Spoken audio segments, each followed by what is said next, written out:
guys, this is Rusty Dave. Just doing like a quick little tool haul of sorts because I work right down the street from Princess Auto, so it's very hard to not stop by after work and add to my collection. And these are just a couple of things that I just recently acquired. Not all of them, but like obviously you can see I kept the packaging to put it back on here for this video. I got a few ratchets here, and don't mind that off to the side there. You know, that's for a little bit later on. Basically, I picked these two are Titan ratchets, a roto head 3/8, and then they call it a construction ratchet 3/8, but I just, you know, I refer to it as a spud ratchet. Been eyeing this for a bit, and it went on sale, so I just decided, you know what, let's grab it, because this could come in handy in quite a few applications. Right away, I'm thinking brakes, you know, lining up like caliper and all those bolts that are hard to line up because you can't see behind it and you got to get your head back there. You can just, you know, stick this back there, line it up, get the bottom one in, and then once that's in, you just hinge it and you can get the top much easier, or vice versa, top then bottom. And I don't have any roto head. I had one and I lost it at the junkyard years ago, so this is, you know, again, a decent deal, and that's why I grabbed it. But I didn't notice it's a 92 Titan. It has the anodized aluminum handle, but I plasti dipped it because I have another Titan, just a regular head, and this handle, any type of oil that gets on it, it becomes very slick, so that's why I got the plasti dip there. So I plasti dipped this handle. Turned out pretty good. And what I didn't like about this ratchet, and I got to look into it a little bit more, I don't think you can service it, and it sounds very dry, very dry. And my experience with Titan ratchets is they are dry.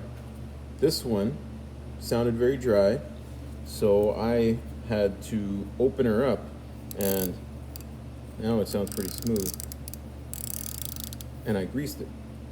Well, I use an engine rebuild oil because it's like in between a grease and an oil, so I like that. These guys I basically just bought for this one. This was like a $20 set. Surplus at Princess Auto, which, if you're not familiar with Canada, Princess Auto is basically like Harbor Freight. But there are no Harbor Freights in Canada. It's Princess Auto. So I got this. This, you know, it's not really useful as a 3/8 stubby, I don't think. It's a little bit too big. I have better 3/8 stubbies. But I'm always looking for a good 1/4 inch. So that's why I got this guy. They feel okay. I've used them a few times. Nothing great, but I mean, it's power built, so I knew it wasn't gonna be great.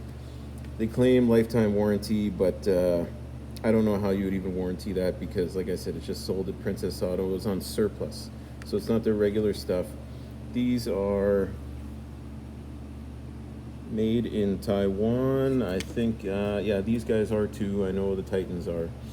This is a 72 tooth. Like I said, this was 90. These guys, I am not sure. I haven't counted, and it doesn't appear to say. And then I got this Craftsman over at Rona, which is basically Lowe's. It's the same thing, because again, it was on sale. I think they're phasing out Craftsman. I don't think they're going to carry it anymore. And I love this gunmetal. That's why I went with it. Fairly smooth. It's non-serviceable, which I did not like. I don't like that in any ratchets. And it was a little clunky at first. It had a little bit of a grind to it. But I soaked the head in oil for 24 hours, and then because I know it's not completely sealed. I think it has an O-ring here, but they don't have any O-ring on the selector switch. So that's how your oil gets in. So it feels a little better now. Use that, like that. And then, as I was saying about Titans being dry, I know that because I have this little 1/4 inch guy. Also, I don't know if you can see that there, Titan. This guy's great. You know, has the little push button release. But this was dry also. And for a 1/4 inch, you can't have a dry ratchet. I also got this little bit driver, roto head bit driver, also Titan. This is serviceable, which I'm wondering if that little chrome part in here pops out. I might try and do that, or look up and see if I can find out if you can before I just go ripping into it, especially now that I got it plasti dipped. I want to use it more, but it's very, very, very rough, very loud, and has a lot of back drag. And then last Tuesday, actually, when the tool truck came, I got these guys. Set of snap-ons. I was just looking for a 1/4-inch flex head because I don't have one, actually. And I was looking at them. They didn't have the one I wanted on the truck. But then I saw this set, and I saw this guy. This guy will come in handy. See how small that is? Like, this was my smallest 1/4-inch ratchet. And now look at that. Even shorter. And then, like I said, I like 1/4-inch ratchets because what I do entails a lot of working under, working the fenders and the bumpers and stuff. So I have to be able to get my hand in there and just use a little ratchet and loosen stuff up and take, bumpers off, fenders off, stuff like that, panels inside the car and whatnot. So I really need a small ratchet. And look at how small this guy is compared to these two. And these two are already stubbies. So look at that. Because I have a Tecton 3/8 stubby, which is, it was my smallest ratchet, but then, it's hard fitting it in there because it's 3/8 and your sockets are a bit bigger. So this guy has really already come in handy since I've had him. And I mean, I love snap-on ratchets. They're beautiful, they're so smooth, and then they didn't sell him on his own, so I just got, the 3-pack. And they're all great ratchets. They're the dual 80, which is, I think, the dual paw and 72 tooth. They work great, not too much back drag, and I probably won't service them right away because there's no need. Some of these other ratchets, that are suspect, like this guy, might pull apart. It sounds okay. He's running okay, but I like to grease my ratchets when I first get them, unless they're, like premium ratchets. Here is my main ratchet, my most used ratchet.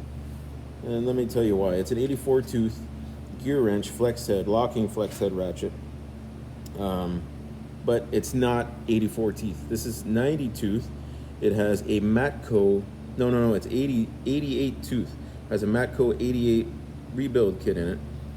Because, watching videos back in the day, and when gear wrench first came out with, this design, not even the 84 tooth, when it was the 90, and a lot of people thought it was Matco, and Matco was rebranding gear wrench. And the internals actually fit, and that was one of the big things, and that's why they thought that. So I was like, well, you know what? I had this 84 tooth, and I was happy with it, but I figured, let me try this. I ordered up the 88 rebuild kit, and this is before I came to Canada, because as far as I can tell, Matco doesn't really ship to Canada, which is a bummer. But so I had this ratchet. I threw the rebuild kit in there. I saved all the internals, and I put them aside in case I ever need them. But this thing, oh man, it runs great. The only thing I still use from the gear wrench is the backing plate because it fits perfect. The other one had a little bit of slop in it just because it wasn't designed to fit in there. And then this handle, again, I just plasti dipped it. I actually haven't used it since I plasti dipped it. I just know that doesn't last that long after you open it. So anything that needed to be plasti dipped, I'm just running around dipping everything. Like I have a flashlight and it needed a new magnet on the bottom. I slapped the magnet on there and then I plasti dipped it. And then this guy just happens to be here because this is my usual body hammer. That's what I always use. I'm thinking about plasti dipping this handle. This was just a regular body hammer with fiberglass handle. I broke it. And then this was the best head I had. So I was like, you know what? This was from a jack. Old jack that didn't work anymore, so I just took it, welded it. It's an ugly weld. It was done in, no time at all. I did make sure to angle it, so when I'm, hammering, my knuckles aren't hitting anything. They're kind of out of the way, which is nice. And then this, Yeah, this was actually from the jack. You know, it was just a handle there. You know, I use this to hold down stuff when I weld, so this is all worn off. I tried to put some seam sealer, you know, kind of build it up so it makes a nice, you know, so I'm not, in case I ever have to touch anything with it, I'm not scratching paint or anything. But I think that'll be another item I plasti dip. You know, clean this off real nice, you know, cut off all this ragged edge, and then I'm going to plasti dip it and see how it turns out. You know, this gets used every day. That's why there's no rust on it. It's not because, oh, it's coated or anything. It's just, you know, constant use. I know, you know, body guys go, oh, you don't need, you know, that much mass to a body hammer. I've been doing this for a few years, and I find that you do. Quite often, you know, yeah, you're giving a little tap and a little tap-tap-a-roo, a little finessing. But in the shops I've worked at, they're not high-end shops. So we don't always have a rocker that just cut and put in place. A lot of times you have to use a different type of rocker. We might have extra cobalt rockers, and you're putting it, you know, on some other complete, like maybe like a Ford Focus or something. So doesn't quite fit. You might have to flatten stuff out. This has plenty of mass, you know, to flatten out those edges and whatnot, and it really comes in handy. So I think I might actually take all my other body hammers and put a nice metal handle on it, you know, add just that little bit of extra mass. It's not too much where you're getting tired swinging it. It's just enough to, you know, make your job a little easier, because you're gonna have that little bit more weight behind each one, and you can still finesse it. You know, you don't have to just hammer away. But this way, if you have to, you got that mass. And you know, it's held up great. It's not a real thick gauge or anything, because it's just, like I said, the handle off of a I think it was a tiny jack. It was like a 1.5 ton or something. One of those little tiny $20 guys you throw in the bed of your truck or under your seat in your car in the trunk, and you just forget about it. And then anytime you do have a flat or anything, that's what you use. And the jack wasn't working, and I wasn't going to rebuild it when, you know, you can buy one for, like I said, you know, it's like a cheap, you find it on sale, $20. So I just tossed it, you know, and then I kept the handle. Always keep, you know, stuff like that, because they come in handy. And sure enough, it came in handy. Anyway, guys, it's been Rusty Dave. Yeah, look at that mess I made. Anyway, this is just, you know, what I've been looking at recently, and I haven't used this guy yet, and I want to use him after that rebuild. Same with this one. I haven't used either of these two, and I want to get to them, but all the rest I've used. I can't say I'll ever really use this. It's just, it's not a good size. It's too big to be a stubby, and it's not smooth enough to be like an everyday 3/8 ratchet that I use. I have many other smoother ratchets, case in point right there. That's my go-to. And like I said, I have a Tech 10. I got some other stuff. I'll show them to you guys, you know, as time goes on. This, you know, I try to cycle through a lot of my 1/4 inch stuff. I try to cycle through all my ratchets. Pretty much everything gets used. And again, I love this gunmetal chrome. As far as I'm concerned, that's one of the best finishes that any tool company has ever put on their ratchets, on any of their tools. And I love it. So that's why I got that. I didn't need a Craftsman, you know. I have some, they're okay. Since they've been Taiwan, you know, everybody, you know, likes to hate on Craftsman, but the Taiwan stuff is decent quality. I have a nice pass-through set that I've had for like 10, 15 years, and they work great. I'm actually going to do a video on that and show you guys, because those have been a workhorse. They're my go to the junkyard usually, and that's all I need. And it's worked great. They don't make them anymore, but now I know pass-through stuff is starting to come back around. So maybe they will get back into it. You never know. But yeah, I've always been a Craftsman guy. I always loved Craftsman because my dad always had Craftsman. And that's all the old USA made.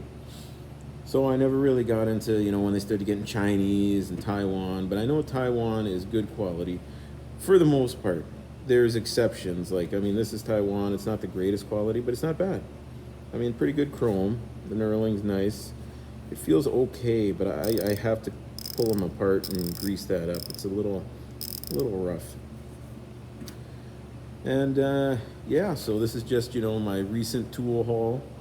And then, oh, I love those snap-ons, and I've been finding excuses to use them even when I don't have to, because those are my only snap-on ratchets so far. And again, as soon as the quarter-inch locking flex head comes back in on the tool truck, I'm going to snatch that right up too. All right, this has been Rusty Dave, and I'm signing off. Thank you, YouTube. Like and subscribe, if you don't mind.